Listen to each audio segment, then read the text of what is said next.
Hello दोस्तों, आप सभी का अपने यूट्यूब चैनल में एक बार फिर से स्वागत है। तो देखिए, आज मैं बीएड फर्स्ट सेमेस्टर के जो स्टूडेंट हैं, क्योंकि बहुत से स्टूडेंट्स ने कमेंट किया था कि उन्हें पेपर 2 मतलब साइकोलॉजिकल पर्सपेक्टिव ऑफ एजुकेशन को कैसे तैयार करना है, क्योंकि इसमें बहुत सी थ्योरीज रहती हैं और यही पेपर आपका फर्स्ट सेमेस्टर में थोड़ा टफ़ माना जाता है। बाकी सारे पेपर आप अपने मन से भी 2 से 3 रीडिंग करके आप उसे आराम से तैयार कर सकते हैं। तो इसको कैसे तैयार करना है, इसके इम्पॉर्टेंट क्वेश्चन कौन कौन से होने वाले हैं, पहले मैं वो आपको बताऊंगा। एंड उसके बाद आपको लास्ट ईयर का जो एग्ज़ाम पेपर हुआ था उसके थ्रू मैं आपको ये दिखाऊंगा कि कैसे आपके जो मैंने इम्पॉर्टेंट क्वेश्चन बताया है वही आते हैं। तो चलिए, मैं पहले आपको सिलेबस के बारे में एक ओवरव्यू दे दूं कि इसमें से आपको क्या क्या पढ़ना है, कैसे पढ़ना है। तो जैसे इसमें देखिए, आपका 4 यूनिट है, जिसमें फर्स्ट यूनिट आप में क्या है, पहले आपको पढ़ना है टीचिंग के बारे में, उसका कॉन्सेप्ट क्या है एंड इसका नेचर क्या है। उसके बाद आपको लर्निंग के बारे में पढ़ना है, लर्निंग का मतलब होता है अधिगम क्या है, इसके बारे में पढ़ना है। एंड उसके बाद पढ़ना है आपको फैक्टर अफेक्टिंग लर्निंग, मतलब लर्निंग को कौन कौन से फैक्टर अफेक्ट करते हैं। जैसे आपका इन्वायरमेंट हो गया, टीचर का बिहेवियर हो गया, इंफ्रास्ट्रक्चर हो गया, बुक हो गया, ये सारी जनरल चीज़ें आपको ये सारी चीज़ें पढ़नी है। एंड उसके बाद आपको देखिए कि फोर्थ पॉइंट क्या है, domains of learning and behavioural outcome. देखिए, जो अब मैं आपको फर्स्ट यूनिट मैंने बता दिया एंड इसके बाद अब देखिए कि आपका फर्स्ट यूनिट से एक लॉन्ग आंसर बनना ही बनना है, क्योंकि ये सबसे सिंपल है और इसमें से हर बार एक लॉन्ग आंसर आता है। जैसे आपसे पूछ लेगा लर्निंग के क्या, लर्निंग की परिभाषा बताइए, उसका कॉन्सेप्ट क्या है एंड उसकी प्रकृति क्या है। उसके साथ ये भी जोड़ देगा कि आपके लर्निंग मतलब लर्निंग को प्रभावित करने वाले कारक कौन कौन से हैं। तो ये एक लॉन्ग क्वेश्चन तैयार हो जाता है और ये एकदम सिंपल होता है, जिसको आप आराम से लिख पाएंगे। और अब देखिए कि दूसरा यूनिट आपका जो है लर्निंग थ्योरी, सबसे ज़्यादा यहीं पर आपका यही सेकंड यूनिट आपको थोड़ा ध्यान देना है, क्योंकि इसमें से भी एक क्वेश्चन लॉन्ग में आ जाता है या शॉर्ट में, मतलब आपका लघुत्री में आ जाता है, जिसमें से आपको करने होते हैं। और ये देखिए कि इसमें से कुछ थ्योरीज बहुत ही इम्पॉर्टेंट हैं जो आपको आगे भी काम देने वाली हैं। तो जैसे पहली थ्योरी है लर्निंग थ्योरी में एसआर लर्निंग थ्योरी, तो इसे आपको पढ़ना है। और थार्नडाइक का कनेक्शन निज़म का जो लॉ है उसको पढ़ना है। एंड उसके साथ साथ गेस्टाल्ट थ्योरी आपको पढ़ना है। गेस्टाल्ट थ्योरी इम्पॉर्टेंट है आप सभी के लिए। एंड उसके साथ साथ आपकी जो ब्रूनर्स की थ्योरी है इसे भी आप पढ़ सकते हैं। एंड गैगने की हायरार्की ऑफ लर्निंग जो है, इसको आप आराम से अच्छे से इनको, जैसे आपका 4 इसमें से जो आपको, मतलब जैसे आप एसआर लर्निंग थ्योरी या थार्नडाइक की थ्योरी पढ़ लीजिए, स्किनर की थ्योरी पढ़ लीजिएगा एंड ब्रूनर्स की, गैगने में से अगर आप इनको चारों में से तैयार कर लेते हैं तो आपका आराम से हो जाएगा। 2 क्वेश्चन तो इसमें से आपको देखने को मिलेंगे ही। मैं आगे आपको पेपर भी दिखा दूंगा कि क्वेश्चन पूछे जाते हैं या नहीं और पूछे कैसे जाते हैं, वो भी मैं दिखा दूंगा कि। और ये भी मैं आपको बता दूं कि जो भी आपने सीरीज़ ली होगी उसी से आपके क्वेश्चन सारे बन जाते हैं, आपको मैच हो जाएगा उसमें से। तो इसीलिए मैं कह रहा हूँ कि आपको जो भी सीरीज़ है बस उसी को आपको अपने अच्छे से पढ़ लेना है। बस आपको कोई बुक लेने की ज़रूरत नहीं है। और अगर आपको कोई बुक भी लेना चाहते हैं इस पेपर के लिए तो वो आगे मैं आपको दिखा दूँगा, वो बुक आप ख़रीद सकते हैं। एंड यूनिट थर्ड में आपको देखिए models and method of teaching, इसमें आपको कुछ मॉडल्स बताए जाएंगे कि कैसे आपको पढ़ाने के क्या क्या मॉडल होते हैं वो। उसके बाद meaning, concept, types and scope of learning. And इसमें देखिए जैसे कुछ चीज़ें हैं, जैसे प्रोग्राम्ड इंस्ट्रक्शन वाला पूछ लिया जाता है, लीनियर मैथमेटिक्स एंड ये सारी चीज़ें पूछ लेते हैं हम। जैसे माइक्रो लेसन प्लानिंग, ये क्वेश्चन आपका समझ लीजिए वेरी वेरी इंपॉर्टेंट है। इसका ये आप अच्छे से रट लीजिए, ये आपके एग्ज़ाम में आपको देखने को मिलेगा कि माइक्रो लेसन प्लानिंग का अर्थ क्या है, इसका परिभाषा क्या है, इसका प्रभाव क्या होता है लर्निंग में, ये हर बार पूछा जाता है और ये सबसे ज़्यादा इम्पॉर्टेंट होता है। और अगर आप यूनिट 4 देखेंगे तो इसमें जैसे मैक्सिम्स ऑफ टीचिंग, ये बहुत ही इंपॉर्टेंट है, ये भी डायरेक्ट आपका कभी कभी लॉन्ग पूछ लिया जाता है।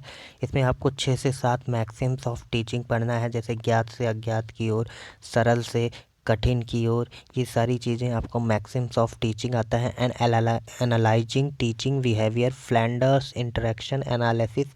समझ लीजिए ये यूनिट 4 से अगर एक लॉन्ग क्वेश्चन आता है तो ये वही लॉन्ग क्वेश्चन है। फ्लैंडर्स की theory and transfer of learning के बारे में आपको देख लेना है। ये सब लघु त्रि में पूछ लिए जाते हैं। एंड उसके बाद देखिए कि ओवरहेड प्रोजेक्टर बहुत ज़्यादा इंपॉर्टेंट है। ई लर्निंग बहुत ज़्यादा इंपॉर्टेंट है। लैंग्वेज लैब के बारे में आपको पता होना चाहिए, क्योंकि ये दोनों क्वेश्चंस वेरी शॉर्ट और शॉर्ट में पूछे जाते हैं। अब चलिए मैं आगे आपको दिखा देता हूँ और डिटेल से देख लीजिए। जैसे अगर आपको पढ़ना है तो केवल आप अपने इसमें देख लीजिए कि थॉर्नडाइक के सीखने के नियम जो हैं, मुख्य नियम और गौड़ नियम जो हैं, मुख्य नियम जो आपके 3 हैं उसको, और जो गौड़ नियम है उसको एकदम रट लीजिए, क्योंकि ये एकदम आउट है। ये हर बार पूछा जाता है थॉर्नडाइक का नियम। अच्छे से इसको आप पढ़ के जाएंगे तो आराम से लिख पाएंगे। उसके अलावा इसमें और भी जो, जैसे क्रिया प्रसूता अनुकूलन क्या है, आपको स्किनर की सक्रिय अनुबंधन सिद्धांत याद कर लीजिए, मैंने आपको पीछे बताया।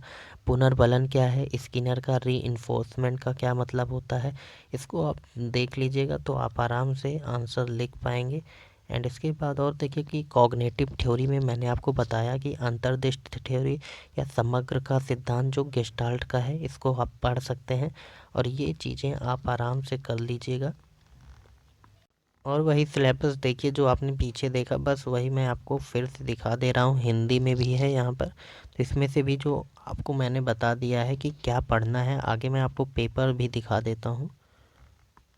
और आप लोग ये भी देख लीजिए कि जो लास्ट में ये चैप्टर है अभिप्रेरणा या मोटिवेशन, ये भी इम्पॉर्टेंट है। इसमें से भी आपके एक शॉर्ट क्वेश्चन बन जाते हैं, मतलब लघुत्तरी क्वेश्चन जो 9 नंबर का होता है, उसमें से भी ये आपसे पूछ लिया जाता है। तो इसको भी आप आराम से पढ़ लीजिएगा।